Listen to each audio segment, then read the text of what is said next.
What is up, YouTube? C here, and here I am once again, showing my picks of, this week's UFC fight night, Bautista versus Olivera. And honestly, it's kind of eh. I mean, there's, some names on here, but, overall, it's kind of a, I mean, I guess there's some highlights. There's definitely a bit of duds, though. Well, yeah, like I said, there are some guys that you can keep an eye on, but, I mean, let's stop waffling and let's get on with the card. So for the first fight of the night, we got Claudia Sagula and Priscilla Cachoeira. Now, this is WMMA. I got to think a lot about this, or I could just get on with the next fight. And here's what I'll say: one of them is younger than the other is older. Now Priscilla, she is a vet, and she has fought. I don't remember if she fought for the title, but I know she did fight Valentina Shevchenko a while ago, and she got her ass whooped. And Claudia Sagula, she's a prospect, 7-2. And I mean, it's just younger lady versus older vet. And I mean, honestly, this is 135. This is bantamweight, women's bantamweight, and so age kind of doesn't really matter. And so, I could think about this more, but let's just say I think Claudia Sagula is gonna win based on age and yada yada. Now we got Jacob Wilklax versus Muin Gafarov. And now Jacob, if you know, he beat fuck's his face, Patchy Mix, who just recently left the UFC, which is crazy. And he's actually a champ in KSW, if memory serves me right. I believe he was a champ in KSW, and so he's got some champ experience, which is actually pretty good. That's good. He's got champ experience. He's been around the scene, and I mean, hey, that's all the more helpful for him. Now Muin Gafarov, he's been in the UFC for a little bit since 2023, but dude is just supremely inactive. And actually, his last win was against Rinya Nakamura. It was actually a unanimous decision win. He outstruck him, and he grabbed him a little bit. He actually wobbled him a little bit, or I think he might have dropped him too, but I kind of don't remember. Now he did start off 0-2. He lost to Saeed and Jay Castaneda. I don't know who the fuck that is. And I mean, it's like, okay, UFC vet or UFC newcomer, and I mean, he is from Tajikistan, and so he's one of them brothers. Okay, well, Tajikistan is its own country, but it's around that region, and these guys, same age, so, I mean, Jacob, he's a little longer, 5'10", 72, but Jacob, he's got good striking, he's got good striking, and he's got good grappling, if you probably remember, he did put it on Patchy Mix in their fight, and while it was a split decision, it was a bit of a split decision. I mean, he outstruck him, and okay, look, he did get controlled a little bit. He got taken down a bit, but I mean, this was his debut, and Patchy really didn't do much with him. He didn't even try to do any. Actually, Jacob attempted more submissions, some stuff in there, and I mean, Muin, this dude is supremely inactive. He's probably, whether or not that's a sign of he's on the sauce or not. I mean, shit, But if I was to pick someone who would win, I'd say Jacob Wilklax. Let me believe the hype a little bit. And now for this next fight, we got Wang Kong versus Eduardo Moura. And now this is basically a battle of two women's MMA prospects. So this is interesting. Wang Kong, she's known for her clown makeup. And then gun thing she does at the weigh-ins. And Eduardo Moura, she's known as, her nickname is Lily Ronda, I believe, because she's got good grappling. And so, yes, like I said, Eduardo, she's got good grappling, she's got good submissions, she's known, I believe she's good in judo, I believe her main thing is judo. Memory serves me right. Now, she did lose, but it was a split decision to Denise Gomez. So, that's her only loss. And Wang Kong, she did lose, I believe it was Bruna Brazil, no, she lost to G. Fernandez, on the Jan Figueiredo card. She got subbed. And so, I mean, you could go Eduardo Moura, but Wang does have decent striking. She does have a bit of grappling. She submitted people before. And, this is basically, I mean, she really did get a sub on one of her Road to UFC bouts. And so while, you could go Eduardo because, she's got the better grappling. And Eduardo, she actually used to fight at strawweight, but she had to move up because she missed weight. and I mean she was big, and so now she's in a weight class which is more her size. But this is, but if I had to let's use a bit of use a little bit of less thinking. I'll go with Eduardo Mora. I think Eduardo Mora. I think she's got this. She's got better grappling. She's got more finishes than Wang Kong, and she's got more UFC experience. So I mean, not. And now we got the next fight: Javid Basharat versus Gian. I think this is the dude who's making his debut. He's a late replacement, if memory serves me right, because the other dude pulled out. I believe it was Saeed that pulled out. I think it was Saeed that pulled out. I don't remember.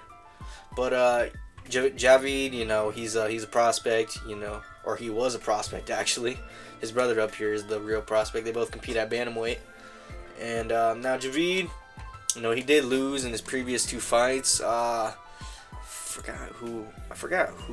Hold on. I know both of them were by KO, I'm pretty sure. One of them was to, Ricky Simone and Ayman Zahabi. Yeesh. And so, some of maybe think, okay, he might lose. But this guy, he's literally making his debut on short notice.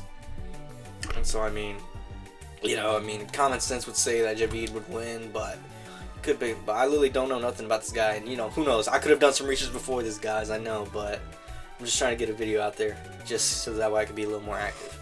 But if we had to go on, experience, I'll go with Javid Basharat. He's got good grappling. He's got good grappling. And he's got some decent striking, which is, not bad. I mean, okay, look, he did get KO'd against Ricky Simone, a literal journeyman. It was, mid as fuck. But, I mean, rocket science isn't hard, guys. Javid's going to win, more experience. He's a vet. Let's move on to the next one. Now, Bruno Brazil. She trains at the Fighting Nerds. Bruno Brazil versus Caitlin Souza. Sorry, guys. I gotta introduce both people, Let's be fair. Now, Bruno Brazil, she does train at the Fighting Nerds. She trains at the Fighting Nerds, And, I mean, I feel like that's enough to tell you, hey, she's good. But she has been pretty, mid, even before. And even since then, she's been kind of, win, lose. She lost to Wayne Kong, And she lost to one of them Taiwanese fighters, Lu Bune. Can't even pronounce that shit. But she's got, she's a bit of a decision dud, And Caitlin Souza, she is a finishing machine. She's got 10 finishes out of 15 fights, which is fucking crazy. But she is on a 2-fight losing streak, so this is gonna be basically a battle of mid, the battle of mid. And I mean, but her last 2 losses have been split decisions, which it can be. And honestly, I don't remember watching any of her fights. Call me a casual, man, but if you want me to remember WMMA fights, well, I mean, shit. You gotta pay me at least $10 for me. Actually, I'll do it for $1 just to be respectful, guys. But I mean, this is basically, battle of mid. Bruna, she trains with the Fighting Nerd. She's decent all around, but Caitlin Souza, I wouldn't be surprised if she finished Bruna, because she has been finished by KOs. She's lost 3 of her fights to KOs. And, Caitlin has 8 of her wins by KO. So, I mean, I could use that. But, Bruno trains with the Fighting Nerds, man. But, alright, enough waffling. I think Caitlin Souza, she's going to win. By KO, TKO. And actually, let me do a brief rundown. Javid, UD win. Eduardo Mora, sub, second round. Jacob, UD win. Claudia Segula, UD win. I need to do these wrong. Sorry, guys. I'm a bit scrambled. A lot of stuff's been happening in my life, sadly. So, Now, this is the real battle of mid, 2 mid-ass guys. Now, Nikola Verkinov, if memory serves me right, I think dude had a bit of a barn burner in his last fight. Nico Price, he's known for, getting his ass. I believe his last fight was against Jacoby Smith, And while he did put up a little bit of a fight, I will say, you could chalk it up to Jacoby basically just letting off the gas and, almost gassing himself out, basically. And, I mean, he's been pretty, mid as hell. He's 0-2. His last win was against Alex Morono, which, Alex Morono is like one of those fucking... It's like one of those AI-generated fighters, man, And, I mean, he did have a pretty good fight, like I said. I believe, at the Holloway card, that fight was a bit of a banger. And on his last fight, he got UD'd pretty badly. And, I mean, this is big. Like I said, this is the battle of the mid, man. These guys have been mid in there. Now, Nico Price, he is a vet, but I mean, if I had to, if I had to choose who I would, bet on to win. Now, okay, let's see, do I have to think this hard for this fight? No. But it is the Battle of Mid, and this has potential to be fight of the night. If I'm being, oh, hey, look, Alex Morono's on here. What the fuck, man? This is, damn, this really is the fight night of, I'm sorry. But, both these guys have high finishing rates, and if I had to guess who I would pick to finish, it is surprising now. Nico, he has more finishes. Nikolai, he's, got more KOs or finishes than subs. So this is going to be a stand and bang fight. Both these guys, they have decent striking. Nikolai, alright, Nico, well, he's been KO'd a little bit, so, good striking is a bit relative for him. But if I had to choose a winner, I'll go with I'd say Nikolai Varenikov, maybe round 1, round 2, KO TKO. That's what I think. Now for the next fight, we got Alex Morono versus Dani Donchenko. And, Alex Morono, he's a vet. I forget who this... I know he's fought someone before. He's fought someone before. I don't remember who. I'm scrambling my brain right. Oh, he's fought Carlos Leal. He's 0-3 in his last 3 fights. D-Rod, Carlos Leal, Nico Price. And his last win was against Court McGee. And he lost to is that Joaquin Buckley? Yeah, Joaquin Buckley. So this guy's been basically win-lose, and now he's 0-3 in his last couple of fights. And Danny Donchenko, he made his debut last year at the Lopez vs Silva card. He won by KO TKO, and he actually has close to 80 to 90% finish rate. 9 KO TKOs, 2 subs, and Carlos Leal. He's been a bit of a His last win was the UD, and his last finish was against Tim Means. If that means anything to anybody, I mean, Oh, yeah, he trains out at Gracie Mara Woodlands. Okay. Tiger Muay Thai. Yeah, I'm sorry, guys. I'm trying to find stuff, to talk about, because this is literally, it's basically a battle of young gun versus vet. And I'm picking the young gun, Danny. He's got a decent strike. I wasn't watching this fight. I was busy, hanging with people, but I don't remember Alex. I'm trying to remember these guys, man. It's hard to figure these out, but Danny, he's got good striking. He's got some grappling. He's a young gun. I'm gonna pick Danny by a first round KO. Why not? Now Dustin Jacoby, Dustin Jacoby, he is Dustin Jacoby versus Julius Walker. Now Julius, he's making his debut from, I believe, the Contender Series, if memory serves me right. I believe he's making his debut from the Contender Series, and no, actually this is his 3rd fight. He actually got called up on short notice. I'm sorry, guys. I'm sorry, but Justin Jacoby, he is a vet. Now, he is old as hell. He's 37, and he does have a good strike. He actually fought in, what's it called, that kickboxing, K1, he fought in K1, so he does have a heavy, kickboxing background. And Julius Walker, he's alright, he's 7-1, he lost his debut to Alonzo Menifield by a split decision.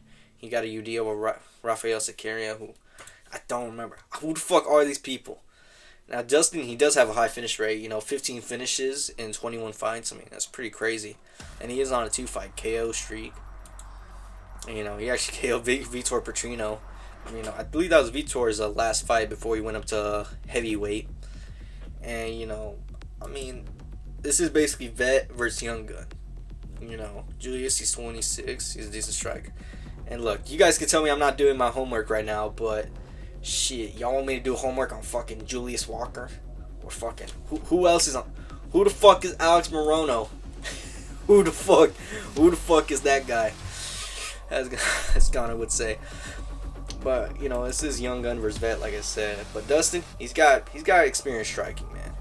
He's a good striker. Good striker. Very good. He's gonna, okay, he has been subbed before. He has been controlled, But I'm gonna go with the vet. I'm gonna go with Dustin Jacoby, and I'll say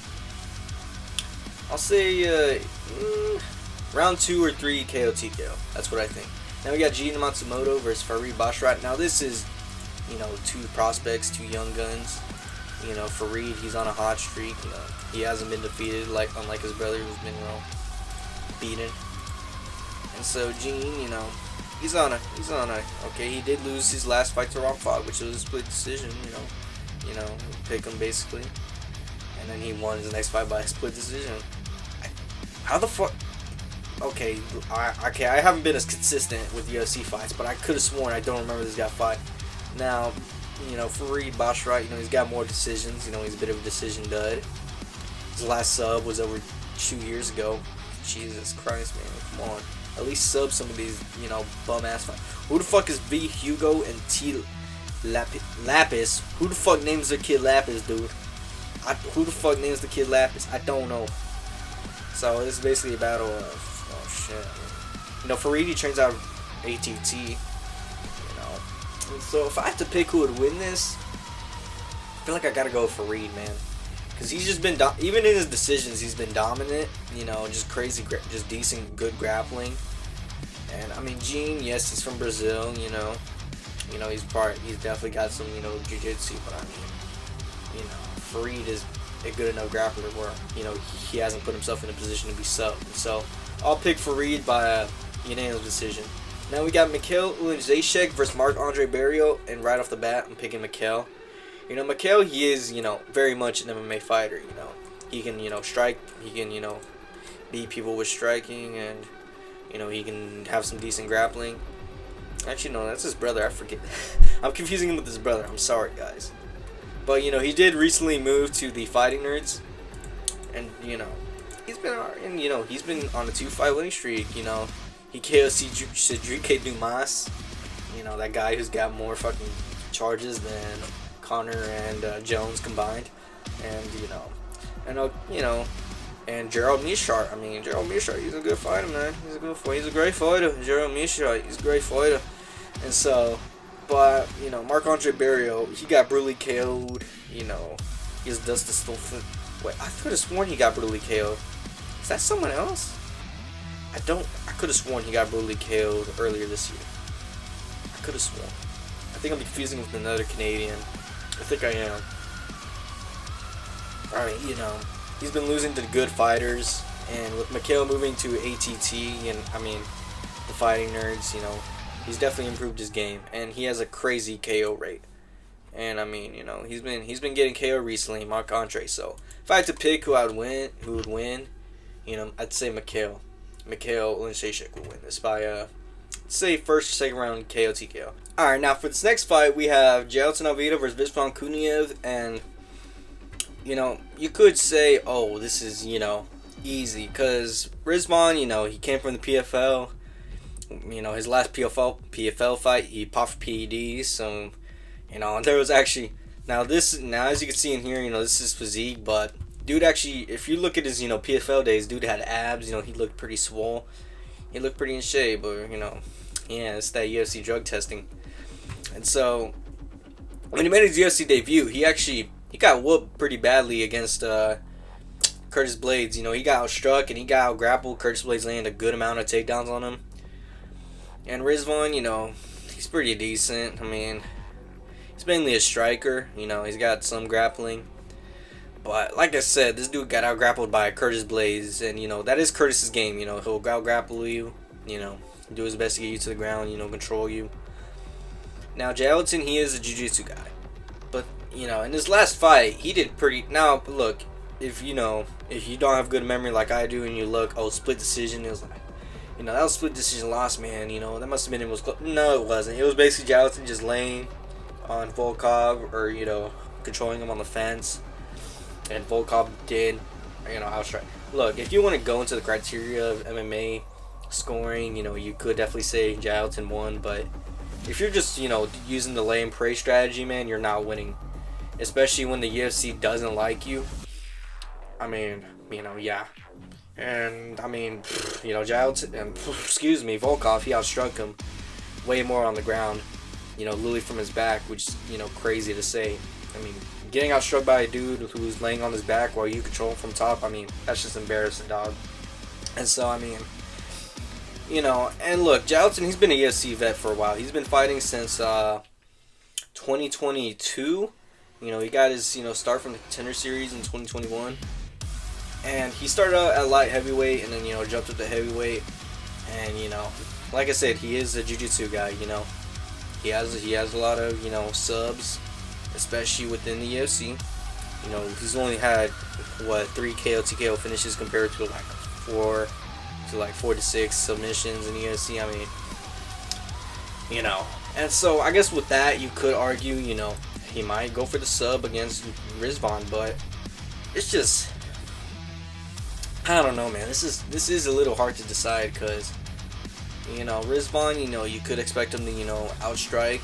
You could expect him to try and strike with Jailton, because I mean, if he gets it to the ground, it's kind of hard. I mean, especially because that's Jailton's game, so he's gonna try and keep it up.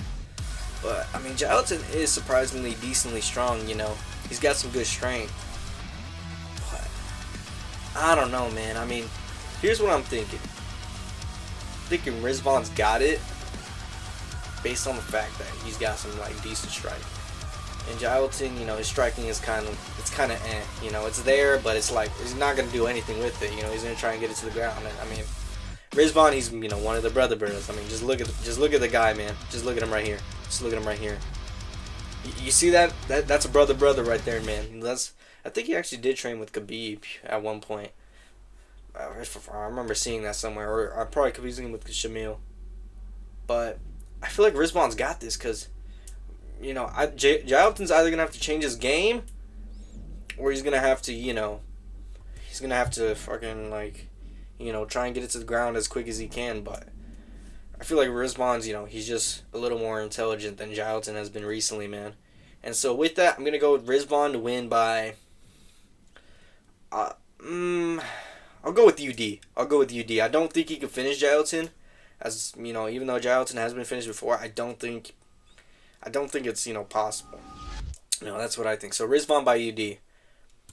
And for the next fight, we got Amir Albazi versus Kyoji Horiguchi. Now Kyoji, when he came back and fought I believe Tagir Umbekov, he made his UFC debut against his second trip into the UFC, his second UFC debut against Tagir Umbekov. And now Tagir, he trains with Khabib. He trains with the brothers. With all those guys over there in Dagestan. And so so he's definitely got a good camp. And he got out grappled and outstruck in their fight, man. It was actually kind of crazy. I was like, hold on. I remember watching this, on the Dan Hooker and Arman card in Qatar. And I was like, hold on, this actually kind of clean, And now they were supposed to fight in that card with RDR and Robert Whittaker, but Tagir had to pull out, if memory serves me right. But Kyoji, he showed that he's still got it, man. And look, Kyoji may be 35, but Tagir is younger than him. He is younger than him. He's okay, maybe by 1 year he's younger than him. But he checks with the brothers, man. I mean, and look, now training with a good camp doesn't inherently mean anything, obviously, because you got Walter Walker and Johnny Walker, and Walter Walker is currently the future heavyweight champ, man. That's all I gotta say. But jokes aside, I mean, Kyoji did good outside of the UFC too. He did lose a bit, but outside of the UFC, man, I mean, Sergio Pettis. Sergio Pettis is a good fighter. Yeah, he's not in the UFC, but I mean, he was a good fighter. He has a win over Kaya Sakura. A win over Kaya Sakura, man. That means way more. And his only loss in the UFC was to Demetrius Johnson, The literal flyweight goat. One of the UFC goats, man. Like one of the UFC goats. So I mean, there's no shame in that. And he's literally just, I mean, like I said, man, he's good. He's a good fighter. And so Amir, he's more of a grapple heavy fighter. He's got some striking, But I mean, do I expect this to go to the ground? Maybe. But he's gonna have to try his best to, get him to the ground. And we've seen against guys like Kai Car France and Brandon Moreno that he can get outstruck. He can get outstruck, man. And he has been out for a while. He didn't fight at all in 2025, And while Amir is younger by, he is 32 years old, I do think that Kyoji, he trains out of ATT. He's got a good camp around him. He's just, more of an MMA fighter. He can strike, and he's shown off his grappling ability. And so, I kind of want to believe the hype. I want to go with Kyoji Horiguchi. Now, how do I see this going? It depends, because I don't know if this is going to be a 5-round co-main. It might be a 3-round, but if it's a 3-round, maybe I could see it as like a bit of a toss-up. But in the 5-round, I could definitely see Kyoji, winning this. And so I want to go with Kyoji. I'm leaning towards UD because I feel like Amir is just too good to get finished. But Kyoji is good enough to where he could dominate. So I'm going to go with Kyoji Horiguchi via UD. And now for this last fight, we have Mario Bautista versus Vinicius Olivera. Now, Bautista, he was a bit of a dark horse in the UFC division, in the UFC, not a lot of people knew about him, but then he fought Jose Aldo in his second fight in the UFC, and well, he made himself a little bit notorious. Now, why? Well, he controlled the shit out of Jose Aldo. Now, how did he control him? Well, he controlled him on the fence. And it made for probably one of the worst fights in the UFC. And, I remember watching this live, on the, I believe it was the Khalil versus Poatan card, if memory serves me right. And so, it was actually a split decision win because literally all he did was just control him, and, the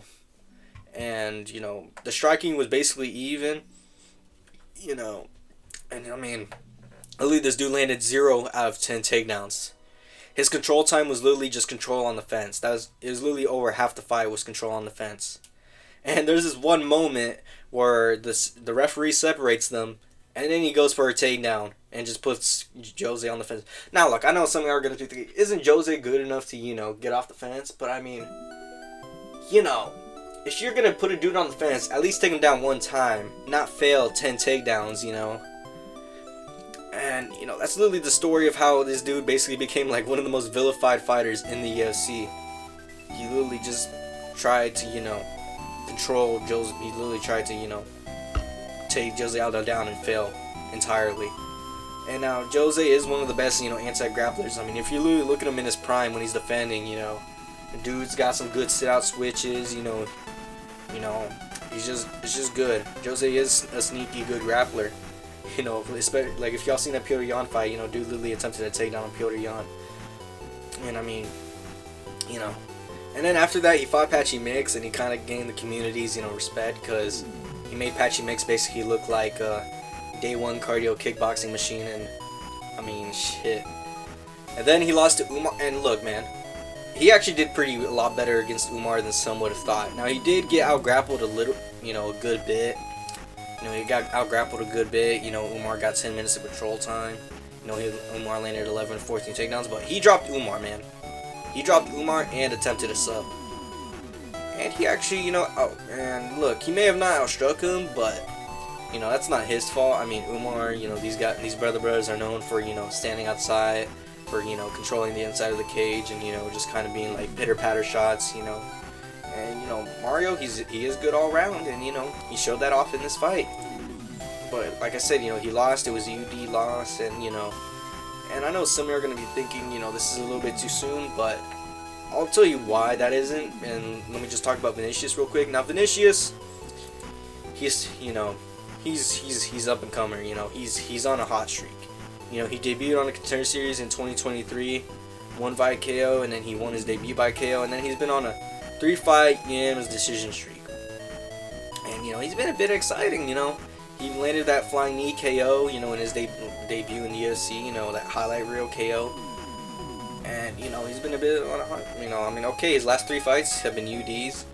But, here's the thing about, decisioning against fighters that are like he UD'd Ricky Simone, it's like, I feel like you could have finished him, UD'd against Saeed, Saeed, he's not training with the brothers, but he is one of them. Kyler Phillips, you could have finished him. Come on, man, you could have finished Kyler Phillips, But at least he's, dominating against these guys, it's not competitive, he's not going to split decisions with fucking Ricky Simone or Kyler Phillips. But because this is a 5-round main event, I gotta bring it up. This dude cuts a lot of weight. Literally this whole week, he's been like, yeah, man, I cut down 50 pounds, you know. And look, this dude, he is young, so you know, maybe, but he's had 26 fights. Doing that for a lot, he has more fights than Mario Bautista, which is crazy. But you know, cutting that much weight, and who knows, maybe, you know, this has just become a recent thing where he's let his, you know, diet, you know, relax, I guess. Or maybe it's just a, you know, just for this fight thing where he gained a lot of weight. But if this is normal, then, you know, his cardio probably isn't going to be good. And we know Mario Bautista, you know, he will try to grapple. I mean, it's not rocket science, guys, you know. Vinicius, he's more of a striker. Mario, he's a mixed martial artist through and through. And I feel like with that, you know, I gotta go, especially because this is a 5-round main event, I gotta go with Mario Bautista, you know, to win. And how do I think he's gonna win? I do think he's gonna win by a UD. Really submit Vinicius? Maybe it's possible, but, you know, I feel like he might win by a UD, you know. And so I feel like with that, you know, I have to go with Mario Bautista to win by UD. And that's really all I gotta say about this fight night. You know, this fight night itself, it's actually kind of decent. I mean, you look at these 3 fights, hell, even 4, you know, it's got some names. You know, I mean, if you know Fareed, you know, Dustin, you know, some young guns, Bruna, Javid, Wang, Mora, Jacobo, Pax. This fight, you know, this fight night, it's got some name value. If you know, you know, if you're like, oh, okay, you know, you can respect it, but overall, it's kind of eh. And so, you know, that's all I really got to say about this. You know, if you made it this far to the video, really appreciate you, like and subscribe, do a lot of YouTube stuff. You know, hopefully everybody out there is safe and happy with what they're doing. You know, don't do something that somebody tells you to do. Do what you love, guys. And so, that's all I got to say, y'all.